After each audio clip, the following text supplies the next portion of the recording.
ಒಂದು ವಿಷಯ ತಾವು ಟಿಪ್ಪರ್ಗಳು ಮತ್ತು ಕ್ರಷರ್ಗಳ ವಿಷಯ ಪದೇ ಪದೇ ಎಲ್ಲರೂ ಹೇಳ್ತಿರ್ತಾರೆ. ನಾನು ಒಂದು ವಿಷಯ ಹೇಳೋಕ್ಕೆ ಇಷ್ಟಪಡ್ತೀನಿ. 21ನೇ ಶತಮಾನದಲ್ಲಿದ್ದೀವಿ. ಅಭಿವೃದ್ಧಿ ಮಾಡೋಕ್ಕೆ ಅಂತ ಎಲ್ಲರೂ ಹೊರಟಿದ್ದಾರೆ. ಅಭಿವೃದ್ಧಿ ಮಾಡಬೇಕಾದ್ರೆ ಕ್ರಷರ್ಗಳು ಇರಬೇಕು, ಟಿಪ್ಪರ್ಗಳು ಇರಬೇಕು, ರಸ್ತೆನೂ ಇರಬೇಕು, ಟ್ರಾಫಿಕ್ ಇರಬೇಕು. ಯಾವುದನ್ನು ಬಿಟ್ಟು ನೀವು ಜೀವನ ಮಾಡೋಕ್ಕಾಗಲ್ಲ. ಯಾವತ್ತು ಯಾರ್ಯಾರನ್ನು ಬೇಕೋ ನೀವು ಪರ್ಟಿಕ್ಯುಲರಾಗಿ ಟಾರ್ಗೆಟ್ ಮಾಡಿ ಯಾರನ್ನೋ ಬೈಯೋಕ್ಕಾಗಲ್ಲ. ಪ್ರತಿಯೊಬ್ಬರೂ ಬೇಕು. ಅಂತಹ ಉದ್ಯಮಗಳಿರೋದ್ರಿಂದನೇ ನೂರಾರು ಜನಕ್ಕೆ ಕೆಲಸ ಸಿಕ್ಕಿದೆ. ಬೆಂಗಳೂರಿನಲ್ಲೂ ಚಿಕ್ಕಬಳ್ಳಾಪುರದಲ್ಲೂ ನೀವು ಮನೆ ಕಟ್ಟಬೇಕಾದ್ರೆ ಜಲ್ಲಿ ಎಲ್ಲಿಂದ ಬರುತ್ತೆ? ನೀವು ಕ್ರಷರ್ ಬೇಡ ಅಂತಂತೀರ, ಹಾಗಾದರೆ ಜಲ್ಲಿ ಎಲ್ಲಿ ಬರುತ್ತೆ? ನೀವು ಕಲ್ಲೆಲ್ಲಿ ಬರುತ್ತೆ? ಎಮ್ಸ್ಯಾಂಡ್ ಎಲ್ಲಿ ಬರುತ್ತೆ? ಅದನ್ನೂ ಸಹ ಯೋಚನೆ ಮಾಡಬೇಕು. ಆದರೆ ಯಾರು ಅಂತಹ ಉದ್ಯಮ ನಡೆಸ್ತಿದ್ದಾರೆ ಅವರಿಗೆ ನಿಂತ್ಕೊಂಡು ಕರೆಕ್ಟಾಗಿ ಏನು ಲಾ ಇದೆ ಅದನ್ನು ನಡೆಸೋ ರೀತಿ ಲಾ ಮಾಡಬೇಕು. ಪ್ರಾಕ್ಟಿಕಾಲಿಟಿ ಗೊತ್ತಿರಬೇಕು. ಜನ ಯಾರು ಆಡಳಿತ ಮಾಡ್ತಾರೆ ಅವರಿಗೆ ಪ್ರಾಕ್ಟಿಕಾಲಿಟಿ ಗೊತ್ತಿರಬೇಕು. ಅವನ ಕಷ್ಟವನ್ನು ಸಹ ಅರ್ಥ ಮಾಡ್ಕೊಬೇಕು.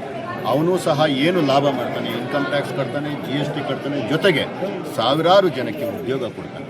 ಅಭಿವೃದ್ಧಿಗೆ ಅವನು ಪೂರಕವಾಗಿರ್ತಾನೆ. ಅಂಥವನನ್ನು ಜೊತೆಗೆ ತಗೊಂಡೋಗುವಂಥ ಕೆಲಸ ಮಾಡಬೇಕು. ಆದರೆ ಅಂಥವನನ್ನೂ ಹಿಡ್ಕೊಂಡು ರೋಲ್ ಕಾಲ್ ಮಾಡುವಂತಹ, ಅಂಥವನ ಹತ್ರ ಲಂಚ ತಗೊಂಡು ಅವನಿಗೆ ಏನು ಬೇಕೋ ಅದು ಮಾಡೋಕ್ಕೆ ಬಿಟ್ಟಾಗ ಈ ರೀತಿಯ ಅನಾಹುತಗಳೆಲ್ಲ ಆಗ್ತದೆ.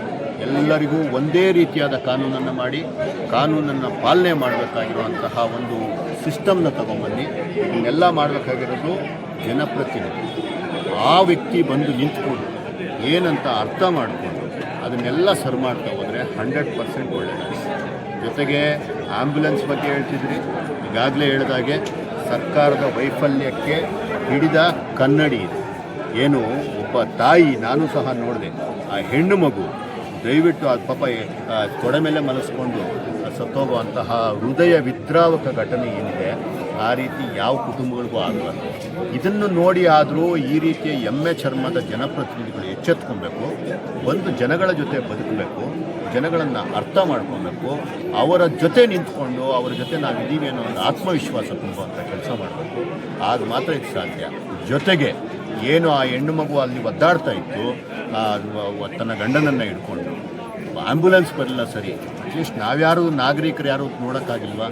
ನಾವು ಸಹ ಇಂತಹ ಸಂದರ್ಭದಲ್ಲಿ ಈ ರೀತಿಯ ಅದೇನಾದರೂ ಆಗಲಿ, ಕಾರಲ್ಲಿ ರಕ್ತ ಆಗುತ್ತಾ ಅಥವಾ ಇನ್ನೊಂದು ಬರಲಿಲ್ವಾ, ಏನೋ ಒಂದು ತಗೊಂಡೋಗಿ ಹತ್ತಿರದ ಹಾಸ್ಪಿಟ್ಲಿಗೆ ಸೇರಿಸುವಂತಹ ಕೆಲಸವನ್ನು ಎಲ್ಲರೂ ಮಾಡಿ. ನಾನಿದ್ದಿದ್ದರೆ 100% ಮಾಡ್ತಿದ್ದೆ.